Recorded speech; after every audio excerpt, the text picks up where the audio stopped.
we'll do a little meditation as motivation, to finishing up with motivation. So at the beginning, it's, say if you were to go to a class at the monastery, you would do this beforehand, because generally in the monasteries, they just do, in the classes, they just do a very short prayer generally, and you have to be prepared beforehand, calming the mind and so forth. So sit comfortably with your spine straight, erect, and your eyes not completely open, not completely closed. Relax your body, relax your mind, which I like to remind people at the very beginning means just remember there's nothing else you have to think about right now. For the next 2 hours, you're going to pay attention to this. And then place your mindfulness on the breathing. So mindfulness is a mental factor in which you have already experienced something, and then you try to remember that, to keep it in mind. So without controlling the breathing, just watch it. Watch that it's coming in and going out. And keep your mind, your attention on that. The mental factor that holds it to it is called mindfulness.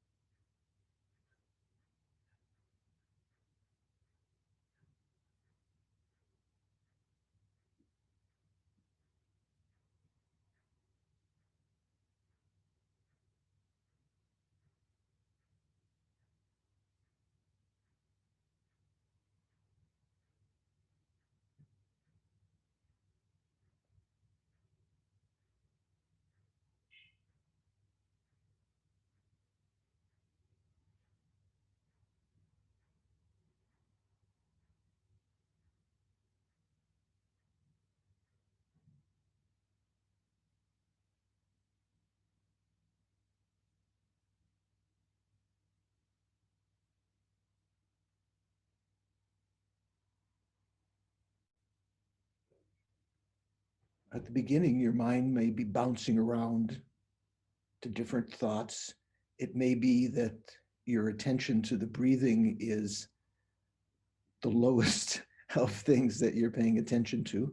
So try to squeeze the mind a little bit. It doesn't mean squanching up the body. Focus on recognizing the inhalation, the final moment before it begins to be expelled, the exhalation, all through that cycle.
Now, the next time you inhale, bring it up your nostrils. Imagine that it comes up your nostrils to the crown of your head, down near the spine, what we call the central channel, to the area around the level of your heart. So the heart chakra, not where the physical heart is. And then give up your attention to the breathing and focus instead on the mental consciousness. That's what you were watching the breathing with before, mental consciousness. You can go through the various senses, say it's not the eye consciousness, not the ear, not the nose, not the taste, not the tactile.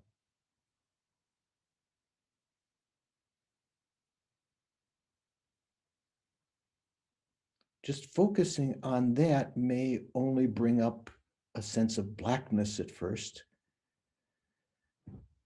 You have to recognize, use the thoughts that are arising in your mind, observations, comments, maybe a little bit of anger or attachment, whatever. Use them to recognize that the object you want to look at is the spaciousness of the mind within which those afflictions or thoughts or memories, plans are rising, like clouds in the sky of your clear light mind.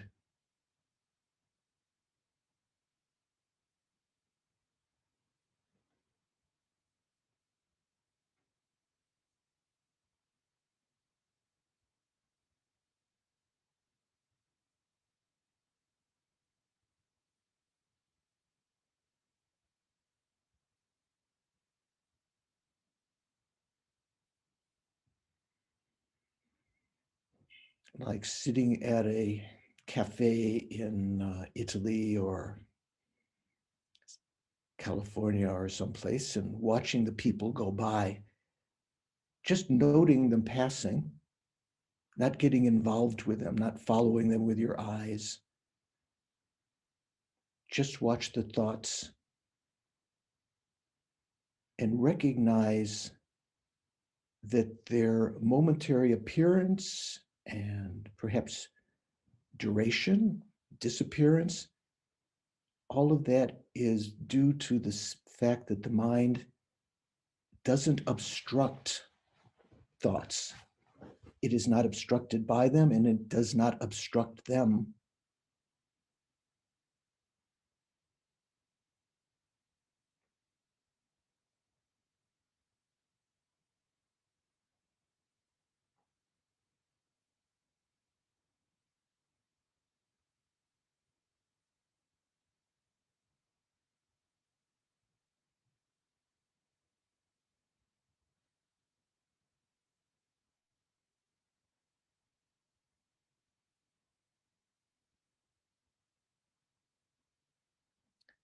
The sense of the body, the presence of the body to your mental consciousness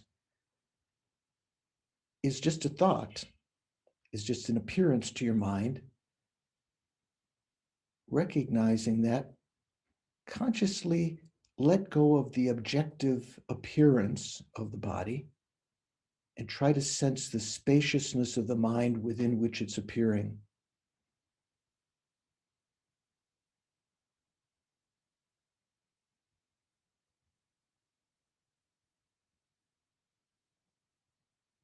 The body appears again, let go of it again.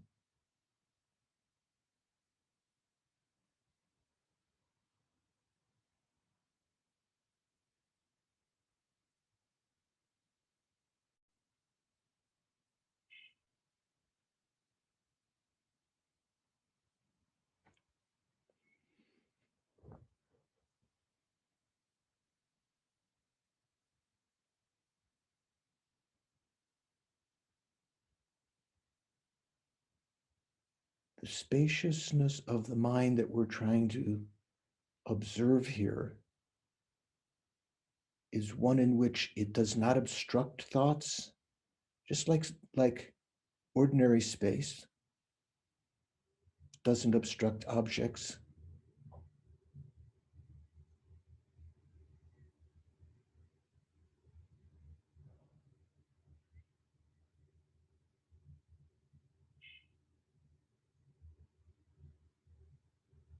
And in the same way that space is present even where a boulder exists, otherwise the boulder couldn't exist there unless there was space.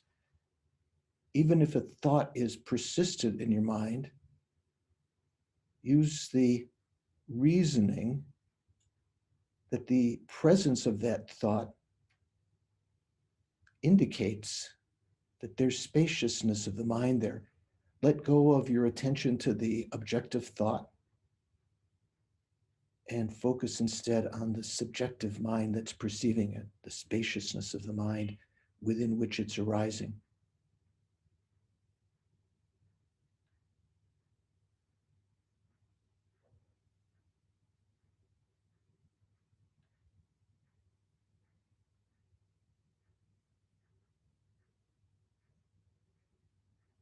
Let go of the sense of the ego, the self, that's also only appearing to your mind as a concept.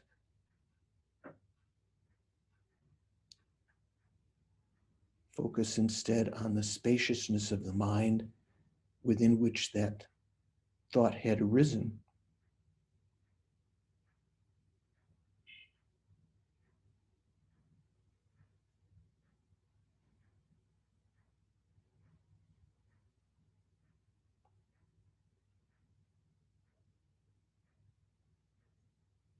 Let yourself absorb into that spaciousness of the mind, like diving into space.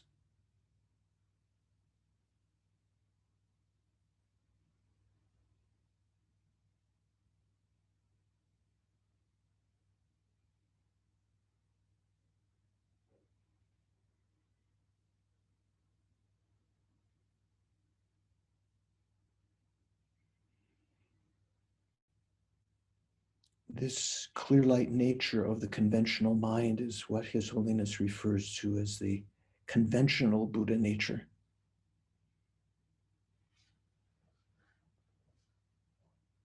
Buddha potential. Generally, Buddha nature, from the point of view of the highest school, is the emptiness of the mind. Here we're just looking at its conventional nature of clear light.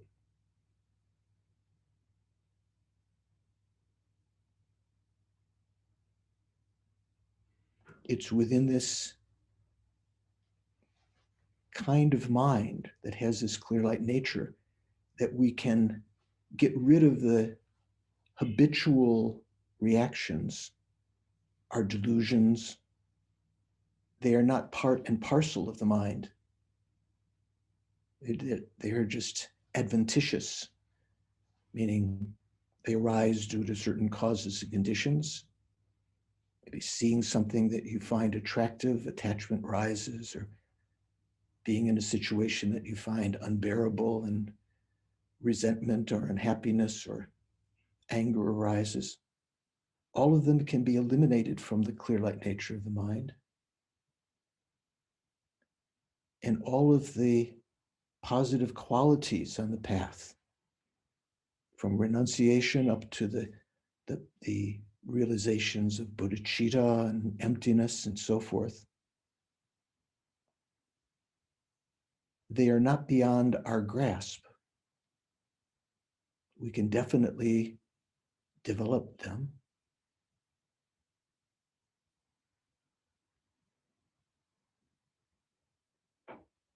So this is a great object of recollection.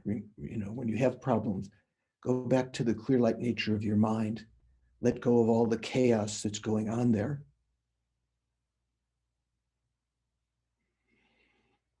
And recognizing that our ability to do this right now is due to the fact that we have, at the moment, received something very rare, a life of leisure and endowment, leisure, freedom from the unfree states of being born in hell, which is much worse than the worst COVID problems. Being born as a hungry ghost, we're free of that. Whatever appetites, unfulfilled desires, or longing we have, it's nothing like the suffering of the pretas, hungry ghosts. Our feeling of being powerless or inferior is nothing like the darkness of mind and the being under the power of others of the animal realm.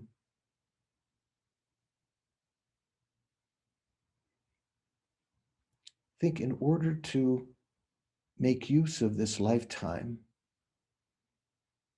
that we've achieved just this time, to make the best use of it, I'm going to try to develop the realizations of the path. Renunciation, bodhicitta, based on compassion, and the realization of emptiness. In order to develop those realizations, we need to have an understanding of the teachings. So during this 2-hour class, I think I'm going to be mindful, pay attention, give my full attention to the teachings, weighing them in my mind. If there are contradictions that we apparently see, point them out, try to clarify them, in order that we can make the realizations of the path for the sake of our own sake, and for the sake especially of all sentient beings, to become less harmful and even beneficial in a very deep way, not just superficially beneficial, bringing them flowers or saying nice words or being a friend, but beneficial in our own behavior, being an example for others, and to actually, when we have the knowledge and the insight, to lead them on the spiritual path. That would be the great way to make use of this perfect human rebirth. Maybe even to actualize some of these deep realizations, or at least to leave karmic imprints of them. So for that purpose, I'm going to pay attention to the class with the intention of bringing about the ultimate benefit of all sentient beings, by myself achieving the various stages of the path, eventually achieving enlightenment for the sake of all sentient beings.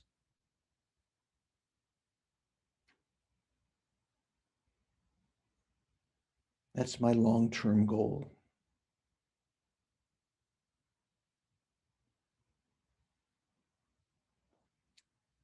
And then bring your attention back to the present. Raise yourself from that concentration.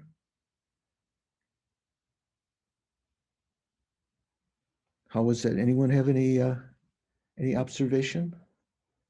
A question? Yes, Doris.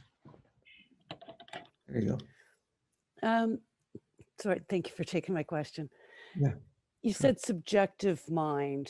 Is that related to the mind being the subject, or does subjective mean something else there? It does mean that the mind is the subject I'm not sure if we introduced it last time. When we talk about objects, every object that we know is known by our mind. So the mind is a subject of that is when I say subjective, from the point of view of that which owns or possesses an object. In fact, the word in Tibetan for subject is a Tibetan word, yulchen. Yul means object, chen means possessor or having. So the mind is that which has an object. So from that point of view, minds, all the various minds, the primary mind, the secondary, the mental factors are all subjects. They can be considered objects if something else looks at the mind, like with clairvoyance, if someone else's mind had clairvoyance and they perceived your mind would be an object for them. But in general, within the pair subject and object, minds are considered to be subjects. Make sense? Yes, I wasn't, that's where I was leaning. I wasn't sure if maybe you were using it in a, our usual way of saying the word subjective. Right. So here, not a Dharma type subjective. Right. Thank you. Yeah. Anyone else have a thought? Okay. So let's recite this prayer of Manjushri, praise to Manjushri. I think I mentioned before, it's said that at one time that many, I think something like 80,000 great pundits all decided to have a meeting to write a praise of Manjushri, and they all came up with the same thing.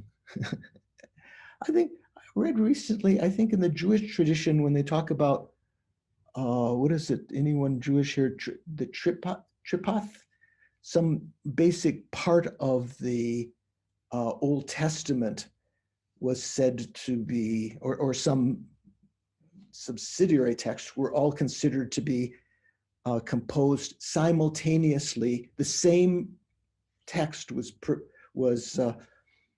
composed by these great Jewish beings in the past.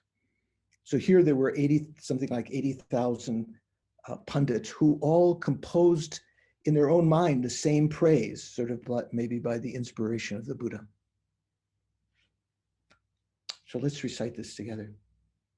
And you can imagine in front of you, Manjushri, like the first, that first page of this prayer, red, yellow Manjushri, holding a sword of wisdom above his head and holding the stem of Upala flower.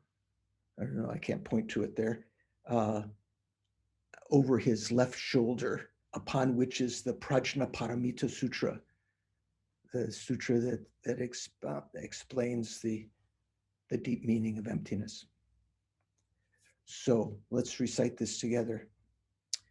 Homage to my Lama and protector, Venerable Manjushri, who holds at his heart a scripture symbolic of his seeing all as it is, whose pure genius shines like the sun, unclouded by the two obscurations, who, with compassion like a father for his only child, teaches with 60-fold eloquence all beings imprisoned in cyclic existence, groping in the darkness of ignorance and overwhelmed by suffering. You whose thunder-like proclamation of the perfection of wisdom arouses us from the stupor of our afflictions and frees us from the iron chains of karma, who wields wisdom's sword, vanquishing the darkness of ignorance, hewing down our every sprout of suffering. You who are primordially pure, gone to the end of the 10 grounds, complete embodiment of every excellence, whose princely body is graced with 112 ornaments. O Manjushri, to you I bow. Please dispel the darkness of my mind. And then we say this mantra, let's say